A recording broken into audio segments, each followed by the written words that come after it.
Oh, wow. Soon we gonna talk about Naomi on this run that she's been having with WWE as of late since she returned in 2024. Let's talk more about it at the Pink Square Circle, guys.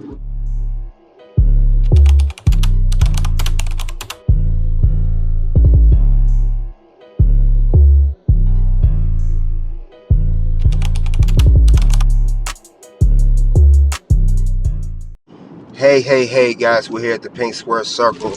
We're going to talk about why Naomi's been on the run of her career, why Naomi's doing some of her best work that she's ever done since she's been in WWE. You guys get the likes as we come into the Pink Square Circle and talk about it. Now, Naomi, she is currently the WWE Women's World Champion on Monday Night Raw. She has won the championship, we know, since she cashed in at Evolution on the Io Sky and Rhea Ripley match, and she's just been on a run. She's been a pleasure. Her promo work has been second to none since she turned heel. We know her in-ring work has been, very, very decent. We know that, but ever since she turned heel, if you guys remember, when she turned heel and admitted to Bianca back on SmackDown some months back that she was Jade Cargill's attacker, as I predicted that she would turn heel, she'd be an attacker. She's been on one. Like, think about it. At Elimination Chamber, she was in that event. She went first, and the whole story just been going great. She was the first one with Liv Morgan. That we saw the return of Jade Cargill since she's been attacked. She attacked Naomi, and it just went off from there. It's been taking off the whole Naomi turn. And then it led to, after this attack, it led to a one-on-one match at WrestleMania 41, which Naomi did lose. I didn't agree with that decision, but it still kept the story going.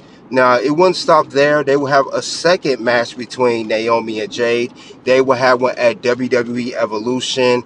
No false count anywhere. No holds barred with Bianca Belair, special guest referee, which Naomi also did lose. Again, didn't agree with that one either. She could at least won one of those matches. But her cashing in and winning the Women's World Championship in the main event, between Io and Rhea, did make up for those two losses, we can say. I would just say I wish she had got a win over Jade Cargill in at least one of those matches.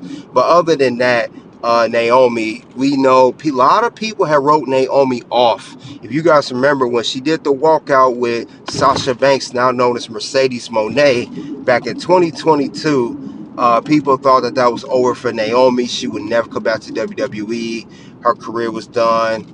Now, she did go to TNA, did her thing over there to become the TNA World Champ, the Knockouts Women's World Champion over there. And ever since she came back to WWE, she came back, she returned as the Glow character that we all know and love. But we felt that, she'd done that before, that it just was not sticking for Naomi. Like, Naomi needed a change. She needs something different for her career. And my God, she did. She did something different. She stepped in when she attacked Jade Cargill. We didn't know she was the attacker at the time. She was the one-half tag team champions with Bianca Belair for the women's tag team division. They did their thing as the women's tag team champions. Then, of course, the whole story with her and Jade Cargill, she did her best to put Jade Cargill over, and of course Naomi got popular. But Naomi, another turn for hers when she won the Women's Money in the Bank this year at the WWE Money in the Bank back in July. When she won that definitely took things into orbit. We knew it was a matter of time that Naomi was going to cash in. At least most of us thought at the time, Tiffany Stratton, the WWE Women's Champion as of now, to win the championship, but she took a 180. So I'm not going to cash in on Tiffany. I'm going to cash in on Io or Rhea, whoever is still champion between the match of Evolution, and she made history. Now, if you know Jade Cargill, she got the big win over Naomi. She went to challenge Tiffany for the WWE Women's Championship at SummerSlam after she won Queen of the Ring. But as far as Naomi goes, Naomi made history. I believe she's the first black woman to hold the TNA Knockouts Women's Championship. She's the first black woman to win the WWE Women's Money in the Bank and to cash in. And she's held the women's tag team belts all those accomplishments, she's the only black woman I know to even hold that. And I gotta give Naomi props. A lot of people give Naomi slack saying she's not good, she's overrated, she's cringe. Naomi has done, this is the best work she's ever done, her best character, the whole proceed with caution, the promo work, everything. It's just been hitting all cylinders. Now we know Naomi, she's getting up in age as far as wrestling. She's been wrestling back 2007, 2008ish. She was on Florida Championship Wrestling way before NXT was even thought of. She wrestled over there. She had already, won the SmackDown Women's Championship on two separate occasions.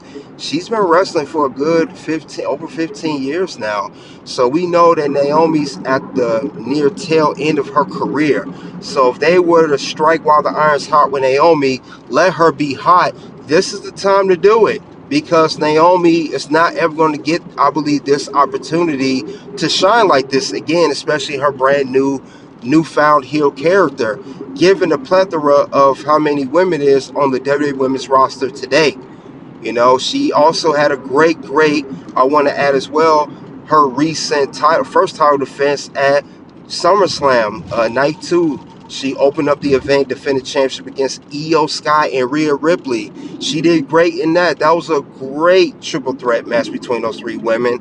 They definitely shut it down. She had her dad, doing her theme song. He's a composer, I believe, for one of the old 70s bands back in the day. He came out, did her theme.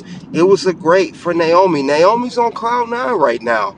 She's putting the work. She deserves everything she's getting right now. And if you guys think otherwise, that's on you. But Naomi's done great work. I mean, the Glow character was good, but it was getting stale. From my opinion, it was getting stale.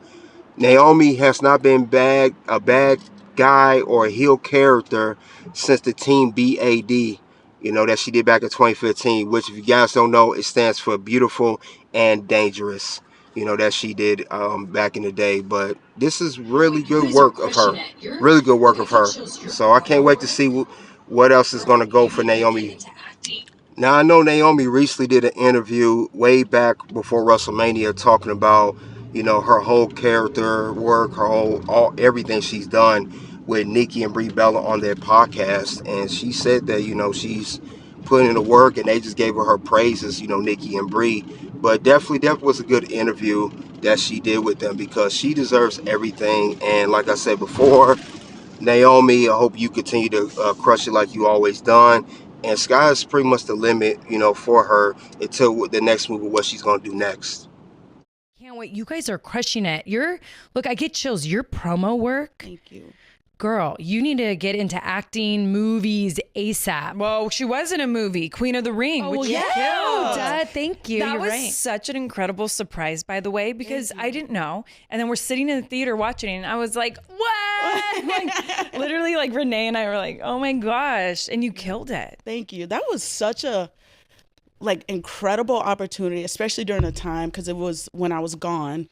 And I was in TNA at the time. So just going through that very weird and difficult transition in my career and not sure of what my future in wrestling was going to be, that opportunity came, and it just completely reignited everything in me, especially when I got to dive into Ethel Johnson, her history as one of the pioneers of Black women in wrestling, what they went through, the doors they broke down. Just the Wingo sisters are absolutely incredible. So seeing their story, I was like, man, I got to keep going. If they can get through all of that, I could certainly handle what I got going on right now. And it lit a whole new fire in me. So I was very thankful for that. Oh my God, Trent, that gives me full body chills. Yeah, I love hearing that though, because I didn't know that, but I could definitely see how that would. Right. Yeah, it was crazy timing. Crazy, and it's so beautiful how that stuff comes into our path in our life, right? Yeah. And then you're like, whoa, so I was meant to be here right now in TNA and to book this movie and then to portray these women, their incredible story. Yeah. Yes, her especially. Because when I was watching, I didn't know much of her story till Queen of the Ring. And I'm like, they can do a whole movie on her. Yes.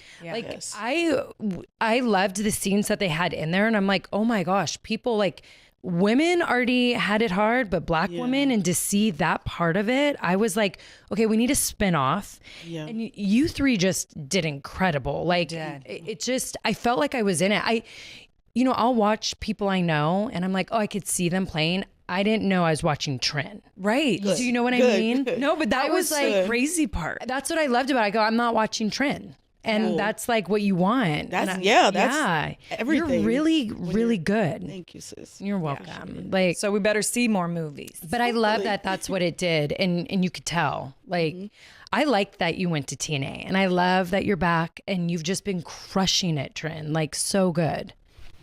You know? I mean, can you believe that you have a singles match at WrestleMania? No, I really can't. I'm still like soaking it all in, especially to be this deep in my career and still being able to make waves, stay relevant, stay in the conversation, make history. I mean, for this to be the first ever non-title, non-stipulation match ever in the history of women at WrestleMania.